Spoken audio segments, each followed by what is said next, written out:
Hello everyone. আজকের টপিকটা হচ্ছে যে কানাডাতে যারা ইনভেস্টমেন্ট করতে চায় তাদের কোন কোন চ্যানেলগুলোতে আসলে ইনভেস্ট করা যায়। সো এই বিষয়টা নিয়ে একটু কথা বলতে চাচ্ছিলাম। সো আপনারা যারা কানাডাতে বেশ কয়েক বছর ধরে আছেন তারা টিপিক্যালি খুবই কমফোর্টেবল যে তারা আপনারা ব্যাংকে যান, ব্যাংকে যাওয়ার পরে হয়তো বা একজন অ্যাডভাইজারের সাথে কথা বলেন এবং ওই অ্যাডভাইজার হয়তো বা আপনাকে একটা কোনো ইনভেস্টমেন্ট অ্যাডভাইস অথবা কোনো মিউচুয়াল ফান্ডের অ্যাডভাইস দিয়ে থাকেন।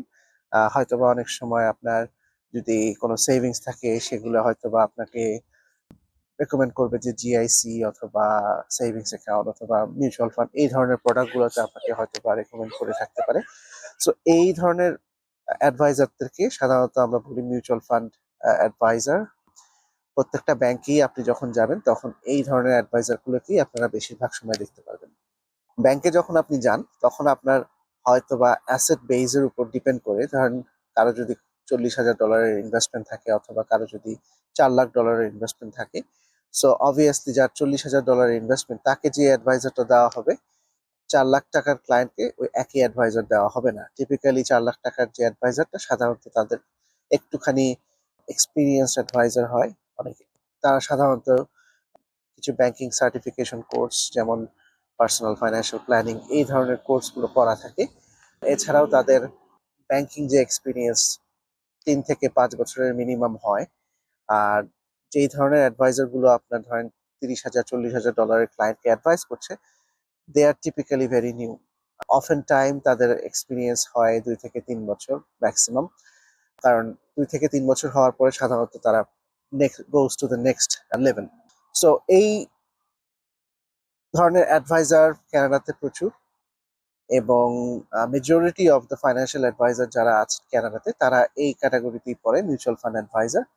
এদের সংখ্যা ধরতে পারেন রাফলি অ্যারাউন্ড 80 to 100,000 পিপল যারা এই মিউচুয়াল ফান্ড অ্যাডভাইজারের কাজ করে।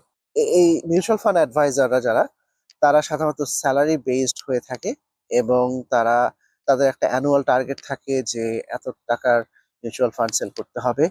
So that's how they get paid. Sometimes যারা একটু হাই নেটওয়ার্থ ক্লায়েন্ট নিয়ে ডিল করে ব্যাংকের রিটেল ব্রাঞ্চে, মানে আপনারা যে ব্রাঞ্চগুলোতে সবসময় রেগুলার যেয়ে থাকেন সেই ব্রাঞ্চের হাই নেটওয়ার্থ বলে একটা ডিভিশন থাকে সবসময়।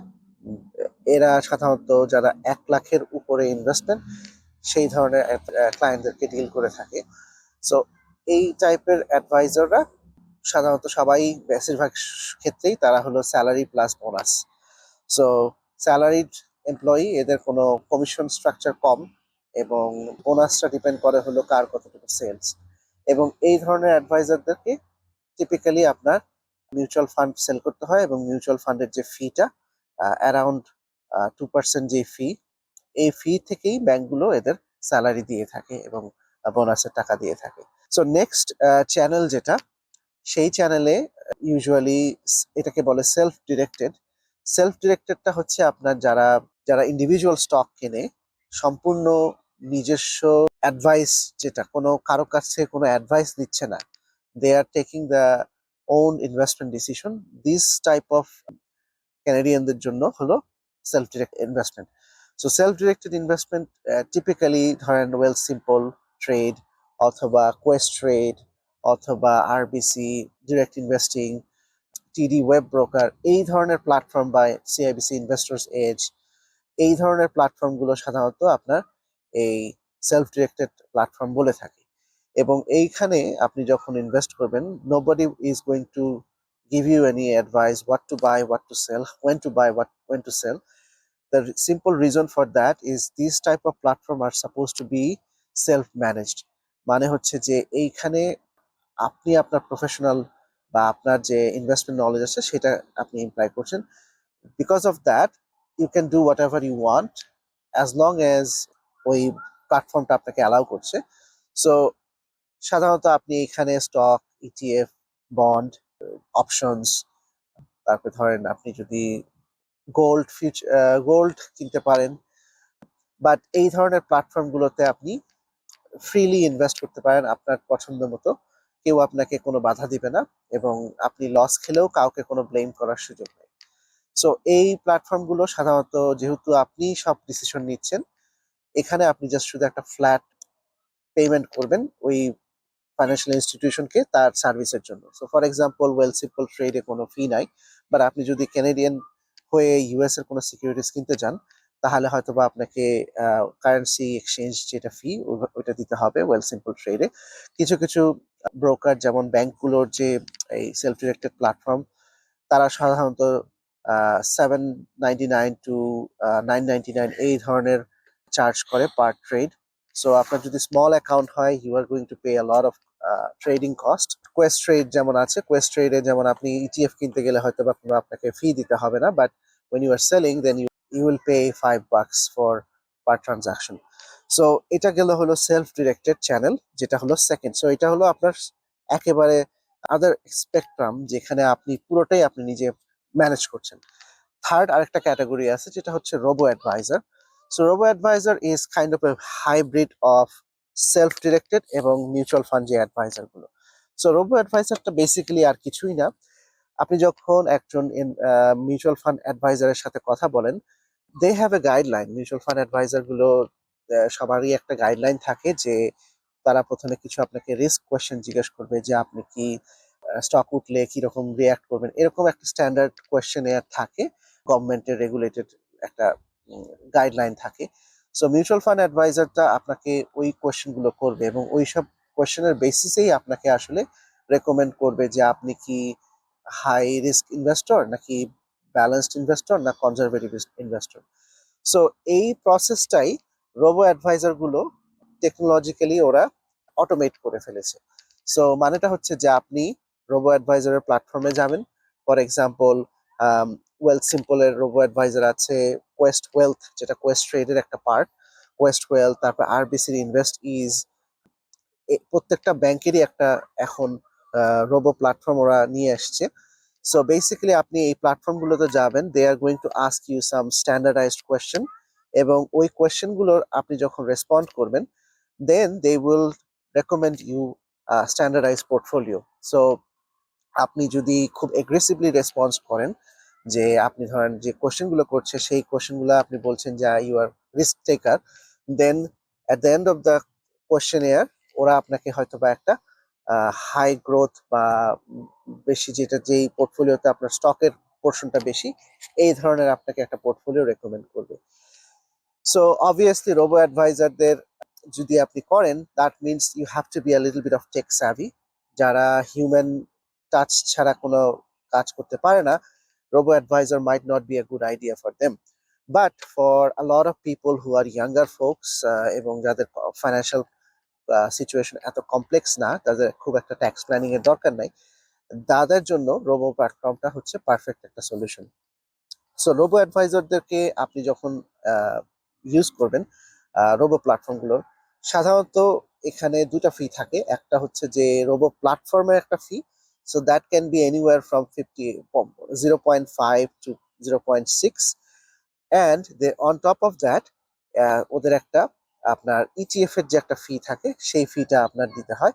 সো ইটিএফ এর ফি, স্ট্যান্ডার্ড ফি ধরেন 0.4, 0.5 বা 0.3 depending on what type of ETF আপনি সিলেক্ট করছেন। সো ওইখানে যেই স্ট্যান্ডার্ড পোর্টফোলিও গুলো থাকে সেই পোর্টফোলিও গুলো আপনাকে রেকমেন্ড করবে, এবং based on those fee the total cost for robo platform can anywhere be 0.8% to 1.1%. So depending on the ETF they are selecting, that's the total fee you will be paying. So robo platform আমি আগেই বললাম যে suitable for younger folks যাদের complexity বেশি নাই। So এটা গেল third option, যেটা হচ্ছে আপনার মিউচুয়াল ফান্ড অ্যাডভাইজার এবং সেলফ ডিরেক্টেড একটা মাঝামাঝি blend. Fourth type of platform যেটা, সেটা হচ্ছে আপনার ওয়েলথ ম্যানেজমেন্ট। সো ওয়েলথ ম্যানেজমেন্টটা সাধারণত আপনার একটু হাই নেটওয়ার্ক ইন্ডিভিজুয়ালদেরকে আপনার এই অফারটা দিয়ে থাকে। সো প্রত্যেকটা ব্যাংক তাদের একটা ডিভিশন থাকে ওয়েলথ ম্যানেজমেন্ট। এই ওয়েলথ ম্যানেজমেন্টে সাধারণত একটু হাই নেটওয়ার্ক অ্যাডভাইজার যারা এই ধরনের ক্লায়েন্টকে ডিল করতে অভ্যস্ত, তারা আসলে এখানে কাজ করে। সো সাধারণত এই অ্যাডভাইজাররা একটু এক্সপিরিয়েন্সড হয়, মিনিমাম 5 to 10 ইয়ার্স তাদের এক্সপিরিয়েন্স থাকে, এবং অফেন টাইম তাদের সিএফপি সার্টিফাইড ফাইন্যান্সিয়াল প্ল্যানিং অথবা সিআইএম চার্টার্ড ইনভেস্টমেন্ট ম্যানেজার এই ধরনের ডেজিগনেশন থাকে। which is kind of necessary to give any advice to these high net worth people. So high net worth people কারা সাধারণত তাদের ইনভেস্টেবল অ্যাসেট যাদের $500,000 উপরে হয় তারা এই ওয়েলথ ম্যানেজমেন্ট ডিভিশনের কাজ করে। সো $500,000 মানে হচ্ছে যে ধরেন আপনার আরআরএসপি তে 2 লাখ আছে, টিএফএস এ হাজবেন্ড ওয়াইফ আরো 50-50-100 প্লাস আপনার ধরেন আরইএসপি অন্যান্য অ্যাকাউন্ট সবকিছু মিলে যদি আপনার $500,000 উপরে হয়, you probably will likely to work with this kind of advisor. So এই ধরনের অ্যাডভাইজাররা ব্রাঞ্চে যে অ্যাডভাইজাররা কাজ করে তাদের থেকে একটু এক্সপিরিয়েন্সড হয় এবং they have access to more type of fund এবং তারা মোর ফ্লেক্সিবল ওয়েতে কাজ করতে পারে এবং তাদের ফাইন্যান্সিয়াল নলেজটাও তাদের বেশি হয় যেহেতু তারা একটা হাই নেটওয়ার্ক ইন্ডিভিজুয়াল নিয়ে কাজ করে। সো এই ধরনের অ্যাডভাইজাররা আপনার সাথে কাজ করতে গেলে you typically have to pay anywhere from 1.5% to 2% as advice fee. So কারো যদি $1 million একটা ইনভেস্টমেন্ট থাকে টোটাল নেটওয়ার্ক, তাহলে এই ধরনের অ্যাডভাইজারদের সাথে কাজ করতে গেলে টিপিক্যালি 1.5 to 2%, তার মানে হচ্ছে ধরেন 15,000 থেকে to $20,000 fees they will charge to manage the portfolio. এই ধরনের অ্যাডভাইস স্ট্রাকচারে সাধারণত আপনি বেসিক ট্যাক্স প্ল্যানিং পাবেন। এই ধরনের অ্যাডভাইজাররা সাধারণত আপনার ইন্স্যুরেন্স রেকমেন্ডেশন করবে, হয়তো বা তাদের কাছে এস্টেট প্ল্যানিং অ্যাডভাইজার থাকে ওদের টিমে সাধারণত। They closely work with lawyer, external lawyer. So এদের একটা টিম থাকে যারা হলো আপনার এই পুরো হোলিস্টিক ফাইন্যান্সিয়াল প্ল্যানিংটা আপনাকে হেল্প করবে। এইটা হলো আপনার ওয়েলথ ম্যানেজমেন্ট সাইড। এখানেও ওয়েলথ ম্যানেজমেন্ট সাইডেও আবার বিভিন্ন লেভেল আছে। কিছু কিছু অ্যাডভাইজার আছে যারা ইয়াঙ্গার এবং তাদের হয়তো বা ফুললি লাইসেন্স নাই, এরা হলো নন ডিসক্রিশনারি বেসিসে কাজ করে। মানেটা হচ্ছে যে আপনি যদি কোনো স্টক বা ইটিএফ বা এই ধরনের কিছু কিনতে চান, they have to come to the client for and ask for permission. So these are call non discretionary portfolio. এদেরকে সাধারণত ইনভেস্টমেন্ট অ্যাডভাইজার বলে। আরেক ধরনের অ্যাডভাইজার আছে যারা হলো পোর্টফোলিও ম্যানেজার। পোর্টফোলিও ম্যানেজাররা যদি ডিসক্রিশনারি পোর্টফোলিও ম্যানেজার হয়, they don't need to ask permission to buy or sell stock or ETF on behalf of you. আপনি যখন তাদের সাথে কাজ করবেন, they will already know your risk tolerance এবং আপনি কি ধরনের অ্যাডভাইজার, এবং আপনি ওদেরকে সাইন করে দিবেন। So they will follow the market, এবং যদি মার্কেটে তাদের মনে হয় যে it's a time to invest, they just buy on behalf of you. They don't need to call you and ask for your permission. That's the type of license they hold. So এই ধরনের portfolio ম্যানেজারদের সাধারণত একটু high net worth ইন্ডিভিজুয়ালদের সাথে কাজ করে। they don't typically work with less than $1 million client, but এই wealth management সাইডে আপনার সাধারণত ইন্ডিভিজুয়াল ক্লায়েন্টের সাথে ডিল করে। আমি যে কোম্পানির সাথে কাজ করি, next gen financial planning, we are kind of the wealth management side. Next gen financial planning হচ্ছে একটা portfolio manager. So we have the same kind of license.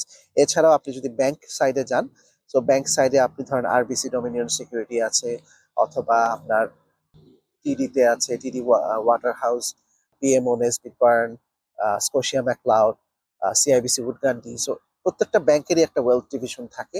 এছাড়াও আপনার ইন্ডিপেন্ডেন্ট সাইডে ধরেন ক্যানাকর্ড অথবা আইজি ওয়েলথ ম্যানেজমেন্ট। সো এই ধরনের সবগুলোই আপনার এই ধরনের ফার্ম। বাট আপনি যে অ্যাডভাইজারের সাথে কাজ করেন, make sure to understand the registration type that this person has, because ultimately আপনার অ্যাডভাইজারের রেজিস্ট্রেশনের উপর বেসিস করে আপনার আসলে ডিটারমাইন হবে যে whether that person is eligible to sell you the appropriate product. So I'll show you in a different video how to check those, but for wealth management people, you have a better choice because you have more money, you have a better choice to select advisor. এবং যে fifth ক্যাটাগরির যারা, তাদের হলো institutional money manager. So if you are watching this video, আপনি obviously institutional money manager এই ক্যাটাগরিতে পড়বেন না। These are the advisors, they have the full license and capacity to manage institutional money। মানেটা হচ্ছে ধরেন কোনো একটা পেনশন প্ল্যান, অথবা ধরেন আপনি কোনো একটা চ্যারিটেবল অর্গানাইজেশন যারা হচ্ছে মিলিয়নস অফ ডলার্স ওদের ফান্ডে আছে। So that money needs to be appropriately invested, এবং এই ধরনের মানি ম্যানেজারদেরকে বলে ইনস্টিটিউশনাল মানি ম্যানেজার। এবং প্রিডমিনেন্টলি এইখানে যারা কাজ করে, এই পোর্টফোলিও ম্যানেজাররা সবাই either they graduated from a top business school like Harvard, MIT, অথবা কানাডার জন্য রটম্যান, অথবা they are CFA charter holder.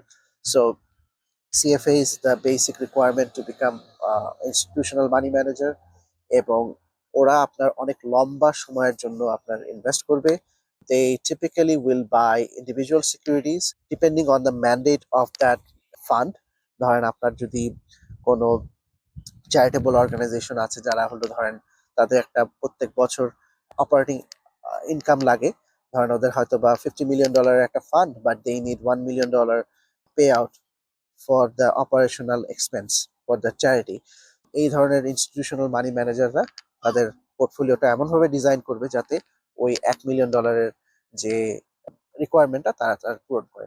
এছাড়াও ধরেন আপনি যখন ধরেন কথার কথা যে টিচার্স পেনশন প্ল্যান অথবা কানাডা পেনশন প্ল্যান অথবা বিভিন্ন ইউনিভার্সিটির যে রিটায়ারমেন্ট পেনশন প্ল্যান অথবা এন্ডোমেন্ট ফান্ড, এগুলো সবই আপনার এই ইনস্টিটিউশনাল মানি ম্যানেজারের ক্যাটাগরিতে পড়ে।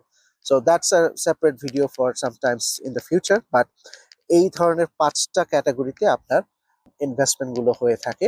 But for you and I, most of us will be with the mutual fund advisor, with the bank.